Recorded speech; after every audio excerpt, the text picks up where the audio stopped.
Most men often kill attraction the precise moment they attempt to force it. Either they block it or they start begging.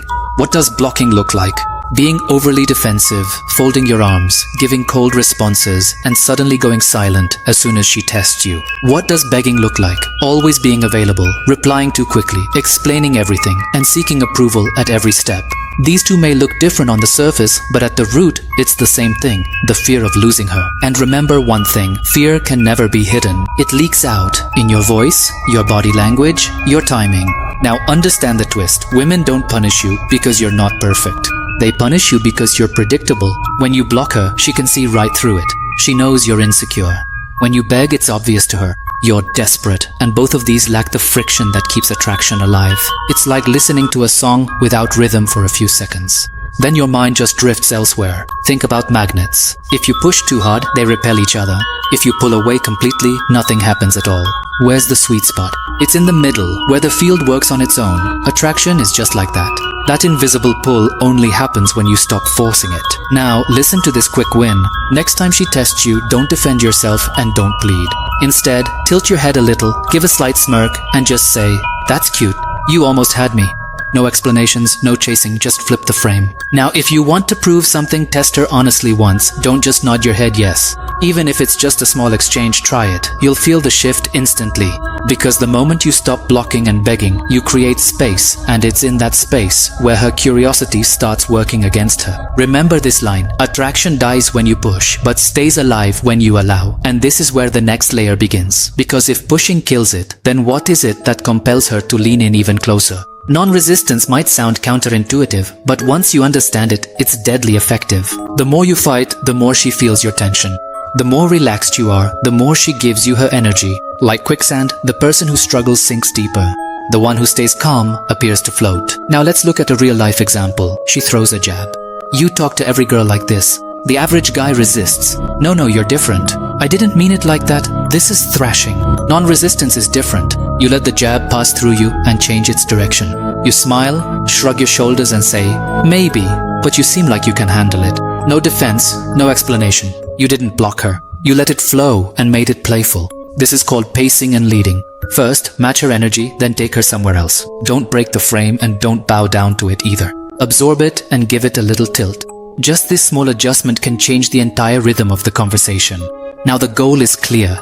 Next time she teases you, don't argue, don't try to prove yourself. Throw her line back at her with a twist. For example, if she says, "You're trouble," you can say, "You're absolutely right, and you look like someone who likes trouble." This is non-resistance. Its frame comes inside and within a few seconds, it takes a new shape. This is where attraction quietly starts to deepen. Just try this honestly in one conversation this week. Just once, don't overthink it. Don't analyze it. Just let it happen. You'll notice her smile lingers a little longer. Why? Because the moment you stop resisting, she stops testing. And when she stops testing, her mind starts to ask a new question. What's really beneath this calm? Remember this line, the energy you give is the energy that remains. The energy that is resisted is lost. But now the story gets even more interesting, because the real magic isn't just in redirecting her energy. The real magic is in planting thoughts in her mind that won't let her rest even after the conversation is over. This is called planting. Planting means saying less and letting her mind do the rest of the work. You don't hammer your point in like a sledgehammer. You drop it gently like a seed and move on. Later, she waters it herself with her own imagination. Imagine a scene. The conversation is going casually and you suddenly say something lightly. It's a funny thing. People often get curious about what it would be like to hang out with me a second time, how it would be, and then you change the topic. You didn't ask her out, you didn't push, but you planted the seed. Now her mind will keep going back to that. Will I hang out with him a second time? How would that feel? This works because the subconscious hates unfinished business. This is called presupposition phrasing. You're not telling her to want you. You're assuming that she already wants you, and her mind starts working to justify that assumption. Now, a quick move. Next time when you're in the flow of conversation, drop a line that assumes a future connection. For example, you might tease me about this later and then stop. No smile, no explanation. Let the silence swallow her. Remember, don't overuse this. One seed per interaction is enough. If you do it too much, you'll come off as a salesman. One seed is powerful because it grows on its own. Because the day you learn to drop instead of push, you stop chasing her attention. Now she starts chasing the meaning. Lock this into your mind. A planted thought is more powerful than a forced thought. Now listen to the twist. When you connect planting with attention, her mind doesn't just replay that line, it amplifies it. This is called the echo effect. An emotional echo is what arises after you leave the room or after a pause in the conversation. Her mind replays your words, your tone, your gaze all over again, and memory is never neutral. She doesn't just remember it, she makes it even more intense. Imagine dropping a stone into water. The stone disappears. But the ripples don't stop, they keep spreading. Emotions work the same way. You ignite the spark, then step back. That gap forces her mind to keep that spark alive, often even more than at the original moment. Now the trick, don't flood her with attention. Give one hit and then let the silence do the rest. For example, you make her laugh and instead of piling on more jokes, you lean back, take a sip of your drink and leave her with that feeling. Now her mind replays that laughter. She wonders, why did that feel so good? That same replay is the echo. You create an emotional state and then step back. Her mind automatically associates that state with your name. The less you try to hold on, the deeper it sticks. Now the move is clear. End on a high note. Don't wait for the Lexus to go flat. If she's laughing, cut it off right there. You're fun. Let her recover and pivot, leaving her mind hungry. Don't be afraid of silence. I know silence feels risky, but those are the moments when her mind starts chasing. Because when she echoes you in her mind, you're not competing with anyone else. You're already inside her imagination. Remember this line, an echo lasts longer than a voice. Now imagine, add one more thing to this echo, tension. Not forced tension, natural tension that arises when you never give her the whole story. The hook lies here, not in tension created by force, but in the tension that comes from uncertainty. Her mind seeks resolution. She wants to know where she stands, and you never give her a complete answer. That very gap keeps her hooked. Like a TV show's cliffhanger, the episode ends. The scene remains unresolved. Do you turn it off? No, you hit next episode. Attraction works the same way. If you give her the whole script, I like you, I want you, I'll do everything for you, she closes the book. But if you leave the loop open, she keeps turning the pages. What does this look like in action? You give a compliment, but with an edge. You're beautiful. But she can't figure out if you're trouble or not. Warmth and a question mark, or I like talking to you, but don't get used to it. Approval and challenge in the same breath. That's the tension. Incomplete experiences stick in the mind. If you don't close the loop, she does it herself.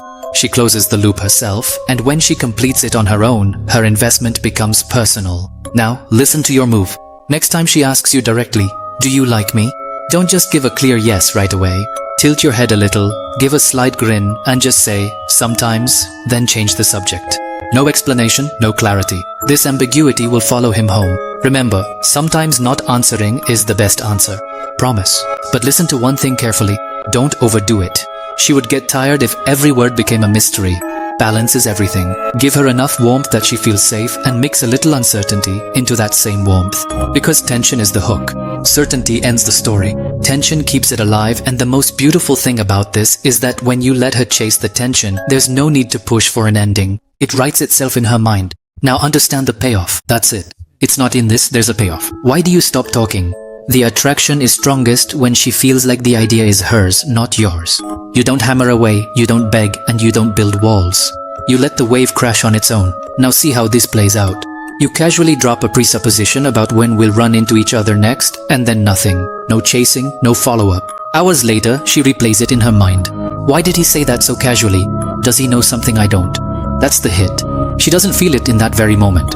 She feels it later, when she's alone, scrolling, and wishing she could text you first. If she feels like wanting you is her own decision, desire gets locked in even deeper. The more she convinces herself, the more it becomes true. You didn't argue for attraction. She argued herself into it. Now quick move. End an interaction on a high note and leave first. Don't wait for a long goodbye, just say, you're fun, we'll continue this some other time, and then walk away. Let the silence after you leave speak louder than your presence.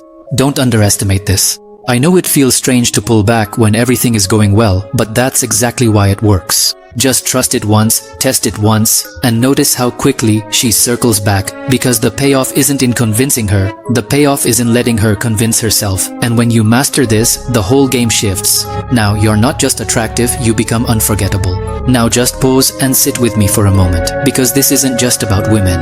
It's about how you carry yourself in life. Most men lose before they even begin. Why? Because they push too hard when they want something, and when they're afraid of losing, they block too much. Begging and blocking are two different masks, but the illness is the same. Fear. The fear of not being enough, the fear of being abandoned, the fear of being exposed. But the secret is, most men never learn this. Attraction doesn't come from trying too hard. Attraction comes from drawing in without effort. It's like gravity. Gravity doesn't shout, it doesn't chase, it doesn't stand holding a sign. It just exists, and everything around it naturally adjusts itself. The biggest mistakes in my life happened when I forced people to look at me, forced women to stay, tried to bend the world to my will, and every time I pushed, I ended up feeling emptier. Please don't do this. You are not someone who should be begging for crumbs. True strength lies in non-resistance. Let her tease, let her test, let life test you, and instead of thrashing about, you smile, absorb, redirect, think of water, try to punch it. It doesn't fight, it just changes shape and keeps flowing. That's why water wears down stone. The stone never wins. When you plant seeds, little lines, little frames, and then step back, you give her the space to nurture them herself. That's where obsession is born. Not because you put it in her mind. Not because she was given it, but because she herself can't stop replaying it. This is the echo, you create the spark. Then comes silence and more silence. It does much more than words ever could. This isn't just about women, it's about becoming the kind of man who doesn't push the world, but before whose presence the world itself bows down. Be the kind of man who doesn't chase. A man who knows that he is the pull, not the push. Just try this once in your real life. Not tomorrow, not someday. Try it with her this week. Try it with anyone. Don't push, don't beg. Just breathe. Let the flow do its work and watch how the energy shifts. Then come back and tell me. I want to hear how it felt in your skin. Because the real truth lives right there. Not in theory, not in books. In practice, this was Lucifer Darkness. I love you. And I'll see you in the next video on Minds.